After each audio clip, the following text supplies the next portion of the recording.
Gas cylinder నిబంధనలను మళ్ళీ మార్చిన ప్రభుత్వం. ఈరోజే కొత్త ఆర్డర్. ఈ యొక్క విషయం గురించి తెలుసుకుందాం. అంతకంటే ముందుగా మన ఛానల్ కొత్తగా వచ్చినట్లయితే సబ్స్క్రైబ్ బటన్ ఒక బెల్ ఐకాన్ దానిలో పెట్టుకోండి. ఖచ్చితంగా ఈ వీడియో క్లిక్ చేసినప్పుడైతే మరింత మందికి అయితే వీడియో షేర్ అవుతుంది. మన ఛానల్కి అయితే మీకు సపోర్ట్ అనేది ఈ విధంగా నాకు కోరుకోనండి. ఇక్కడ చూసినట్లయితే గ్యాస్ సిలిండర్ నిబంధనలను మళ్ళీ మార్చిన ప్రభుత్వం. ఈరోజే కొత్త ఆర్డర్. దీని గురించి మనం పూర్తిగా తెలుసుకుందామండి. ఇక్కడ చూసినట్లయితే గ్యాస్ సిలిండర్ నిబంధనలు మళ్ళీ మార్చిన ప్రభుత్వం. ఉదయం అధికారిక ఆర్డర్ రావడం జరిగిందండి. KYC mandatory for gas cylinders. ఒకప్పుడు భారతదేశంలో అందరూ కట్టెల పొయ్యి వంటలో ఆ విధంగా వాళ్ళైతే ఇక్కడ పొగలు పీల్చి ఆరోగ్యం పాడు చేసుకునేవారండి ఆ మీద వంట చేయడం ద్వారా. అయితే ఇప్పుడు ఆ సంప్రదాయం ఆగిపోయింది. ప్రధానమంత్రి నరేంద్ర మోడీ హయాంలో అధికారంలోకి వచ్చిన తర్వాత దేశంలో ఎంతోమంది మహిళలకైతే ఇక్కడ ఉజ్వల్ గ్యాస్ యోజన కింద గ్యాస్ కనెక్షన్ ఇచ్చామని, ఇప్పుడు అతి తక్కువ ధరకే గ్యాస్ కనెక్షన్ పొంది ఇంట్లోనే వంట చేసుకుంటున్నారని చెప్పడం జరిగిందండి. జూలై 27లోగా కేవైసీ ప్రక్రియ పూర్తి చేయాలని, లేని పక్షంలో వారి గ్యాస్ కనెక్షన్ రద్దు చేస్తామని ఇప్పటికే సమాచారం అందిందండి. ఈ యొక్క ఎస్ఎంఎస్ను కేంద్ర ప్రభుత్వం గ్యాస్ ఏజెన్సీ పంపించింది. దారిద్ర్య రేఖ దిగువన ఉన్న కుటుంబాల కోసం ఉజ్వల్ గ్యాస్ కనెక్షన్ పథకంపై నరేంద్ర మోడీ ప్రభుత్వం చాలా సంవత్సరాలు కృషి చేస్తుందని చెప్పుకోవచ్చండి.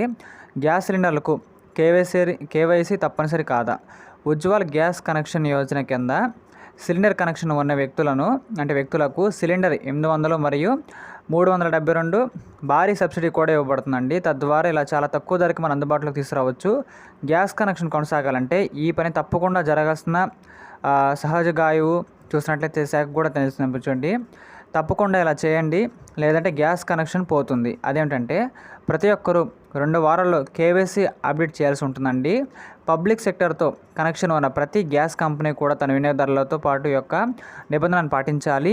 ఈ క్రమంలో జూలై 27లోగా ఆధార్ నెంబర్, ఫింగర్ ప్రింట్ అప్డేట్లను చేయాలని నిబంధనలు అమల్లోకి తీసుకొచ్చింది. కాబట్టి ఈ సందర్భంగా కేంద్ర ప్రధానమంత్రి చూసినట్లయితే కేంద్ర మంత్రి హార్దిక్ సింగ్ పూర్తి చెప్పడం జరిగింది. కాబట్టి డెడ్లైన్ అంటూ ఏమీ లేదని, గడువు ముగిసిన తర్వాత కూడా కేవైసీ ప్రక్రియను పూర్తి చేయడం చాలా ముఖ్యమన్నారు.